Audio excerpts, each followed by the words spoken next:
മുദ്രാവായ്പയെടുത്ത് പ്രവാസി വാങ്ങിയ ഓട്ടോയ്ക്ക് വിലക്കേർപ്പെടുത്തുന്നതായി പരാതി. കോഴിക്കോട് മുടക്കല്ലൂരിലെ മലബാർ മെഡിക്കൽ കോളേജ് ആശുപത്രിക്ക് സമീപം സർവീസ് നടത്താൻ അധികൃതർ അനുമതി നൽകിയിട്ടും മറ്റു ഓട്ടോക്കാർ തടയുന്നുവെന്നാണ് കൊളത്തൂർ സ്വദേശി ഉസ്മാന്റെ പരാതി. CPM പ്രവർത്തകനും സൈബർ പോരാളിയുമായ തന്നെ തൊഴിൽ ചെയ്യാൻ അനുവദിക്കാത്തത് CPM CATU പ്രവർത്തകരാണെന്നും ഉസ്മാൻ പറയുന്നു.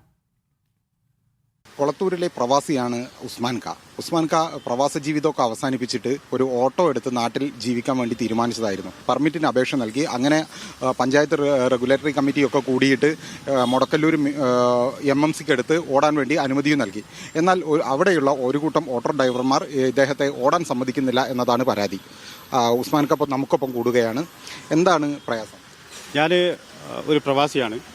ഒരു വർഷത്തോളമായി ഇപ്പോൾ നാട്ടിൽ. അങ്ങനെ പ്രവാസി നോർക്കാ റൂട്ട്സിൻ്റെ MDPRM പദ്ധതി പ്രകാരം മുദ്ര ലോൺ വഴി എടുത്തൊരു ഓട്ടോറിക്ഷയാണ്.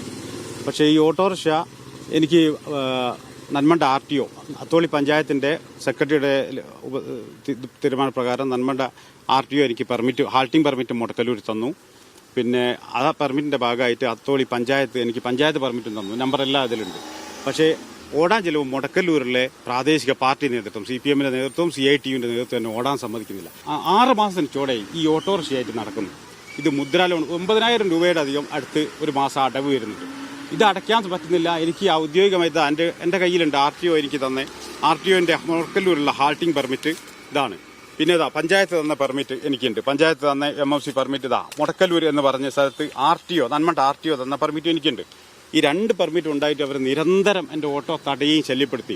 എന്ത് കാരണം പറഞ്ഞാണ് ഓട്ടോ തടയുന്നത്? അവർ പറയാം, നിങ്ങൾ പിന്നെ ഈ പഞ്ചായത്തല്ല, ഈ സ്ഥലമല്ല, നിങ്ങൾ പ്രവാസിയാണ്, നിങ്ങൾക്ക് ഇവിടെ ഓടാൻ ഞങ്ങൾ സമ്മതിക്കില്ല എന്നൊക്കെ പറഞ്ഞ ഒരു ഗുണ്ടായിസ രീതിയിൽ. അങ്ങനെ ഞാൻ മുഖ്യമന്ത്രിയുടെ ഓഫീസ് പരാതി കൊടുത്തതിൻ്റെ ഭാഗമായിട്ട് CI ഒരു മീറ്റിംഗ് വിളിക്കുകയും റെഗുലേറ്ററി കമ്മിറ്റി ചേർന്നിട്ട് ഉചിതമായ തീരുമാനം എടുക്കാമെന്ന് പറഞ്ഞു. അങ്ങനെ RTOയും പോലീസും പഞ്ചായത്ത് പ്രസിഡന്റും സെക്രട്ടറി എല്ലാം കൂടി റെഗുലേറ്ററി കമ്മിറ്റി കഴിഞ്ഞ ആഴ്ച കുറച്ച് ദിവസം മുന്നേ കൂടിയിട്ട് പറഞ്ഞു എന്ത് അപ്പോൾ അവർ അവിടെ തടയുന്ന ഡ്രൈവർമാരെയും CITUവിൻ്റെ വിലക്കെ വന്നു. എന്നിട്ട് അവരോട് പറഞ്ഞു, അവർ ഒരു നിർദ്ദേശം വെച്ചു, 2 വണ്ടി മേലെ മുടക്കല്ലൂർ ഹോസ്പിറ്റലിൻ്റെ മേലെ ഇടാൻ തീരുമാനിച്ചാൽ നിങ്ങൾക്ക് താഴെ ഇടാം. അങ്ങനെ 3 ദിവസം മുമ്പ് പഞ്ചായത്ത് പ്രസിഡന്റ് ആ ഹോസ്പിറ്റലിൻ്റെ മാനേജ്മെൻറ്റായിട്ട് സംസാരിച്ചു. ഒരു വണ്ടി അവിടെ വെക്കാൻ പെർമിഷൻ കിട്ടി. അതിനുശേഷം പഞ്ചായത്ത് പ്രസിഡന്റ് എന്നെ അറിയിച്ചതിൻ്റെ ഭാഗമായിട്ട് പോലീസും അറിയിച്ചതിൻ്റെ ഭാഗമായി ഞാൻ ഇന്നലെ ഓടാൻ പോയി. ഇന്നലെ എനിക്ക് അവർ ഓടാൻ പറ്റി. ഇന്ന് പോയപ്പോൾ നിരന്തരം അവർ 2 വണ്ടികൾ എൻ്റെ വണ്ടി ഇങ്ങനെ ലോക്ക് ചെയ്തുകൊണ്ട് ഓടാൻ പറ്റുന്നില്ല.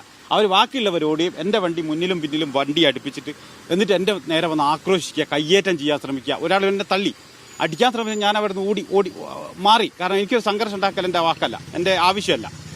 അതാണ് നിരന്തരം അവർ ഇതിന് നേതൃത്വം കൊടുക്കുന്നത്. അവിടെയുള്ള CPMന്റെ പ്രാദേശിക നേതൃത്വമാണ്, CITUവിൻ്റെ നേതൃത്വമാണ്. അവരെ കെയർ ഓഫിലാണ് ഇവർ തടി അക്രമം ഉണ്ടാക്കുകയൊക്കെ ചെയ്യുന്നത്. ഒരു പ്രവാസി ഇവിടെ വന്നിട്ട് ഒരു സംരംഭം തുടങ്ങുമ്പോൾ എങ്ങനെയാണ് ഇവിടെയുള്ള CPM ഒരു കമ്മ്യൂണിസ്റ്റാണ് ഞാൻ. ഉസ്മാൻ TK എന്ന എൻ്റെ പ്രൊഫൈൽ 5K+. ഞാൻ പോരാടുന്ന ഒരു സൈബർ പോരാളിയാണ്. എൻ്റെ വാർഡിലുള്ള CPMന്റെ സൈബറിൻ്റെ കാര്യങ്ങൾ കോഴിക്കോട് ജില്ലാ കമ്മിറ്റി ഓഫീസ് CPM ഓഫീസിൽ ഞാനാ പോലെ. എന്തുകൊണ്ടാണ് അവർ എന്നെ സമ്മതിക്കാതെ? എനിക്കൊരു ഒരു അറിവുമില്ല. കാരണം എന്താണെന്ന് വെച്ചാൽ അവർക്ക് വേണ്ടി എല്ലാം ചെയ്തിട്ട് ഒരു പ്രവാസിക്ക് കേരളത്തിൽ വന്നിട്ട് ഇതൊരു ഓട്ടോറിക്ഷയാണ്. നിങ്ങൾക്കറിയാം, ഒരു ഓട്ടോറിക്ഷ ഓടിയാൽ എന്തൊക്കെ ചെയ്യാൻ പറ്റും? ഒരു കുടുംബം മിനിമത്തിൽ തന്നെ കൊണ്ടുപോകാൻ ബുദ്ധിമുട്ടാണ്. അത് ഇവിടെയുള്ള മുടക്കല്ലൂരുള്ള പ്രാദേശിക CPM നേതൃത്വവും CITUവിൻ്റെ നേതൃത്വവും പോലീസിൽ 2 പരാതി കൊടുത്തു. അതിൻ്റെ പരിധി ഫലമായിട്ട് പോലീസ് നിരന്തരം അവരെ വരികയും 2 ദിവസം പോലീസ് എസ്കോർട്ട് അവരെ വന്ന് തന്നെ ഓടിച്ചു. പോലീസ് പോയാൽ അവർ തടയും. പോലീസ് നിരന്തരമായിട്ട് അങ്ങനെ പോലീസ് പറയുന്നതും അവർ കേൾക്കുന്നില്ല. ഇന്നിപ്പോൾ ഒരു ASIയും ഒരു പോലീസും അവിടെ വന്നിട്ട് ഈ മീറ്റിങ്ങിൻ്റെ കാര്യം പറയാൻ വന്നിട്ട് വളരെ ഹാർഷായിട്ടാണ് കയ്യേറ്റം ചെയ്യുന്ന രീതിയിൽ പോലീസിനോട് അവർ ഇടപെട്ടത്. അവിടെയുള്ള ആളുകൾ ഇന്ന് മെയ് 1 ഇന്ന് തൊഴിലാളി ദിനമല്ലേ? എൻ്റെ ഗതികേട് നോക്ക്. ഒരു പ്രവാസിയായ ഒരു CPM പ്രവർത്തകൻ ഒരു ഓട്ടോറിക്ഷയായിട്ട് റോഡ് മേലെ അലയ്യാന്ന് വെച്ചാൽ, ആക്രമിക്കപ്പെടുക എന്ന് വെച്ചാൽ എന്താണ് ഇവിടുത്തെ സിസ്റ്റം? മതിയായ എല്ലാ രേഖകളും ഉണ്ടായിട്ടും ഉസ്മാൻ ഖായ്ക്ക് ഇന്ന് സ്വന്തം നാട്ടിൽ ഓട്ടോറിക്ഷ എടുത്തിട്ട് ഓടാൻ കഴിയുന്നില്ല എന്നതാണ് ഉസ്മാൻ ഖാ തന്നെ നമ്മളോട് നേരിട്ട് പറയുന്നത്.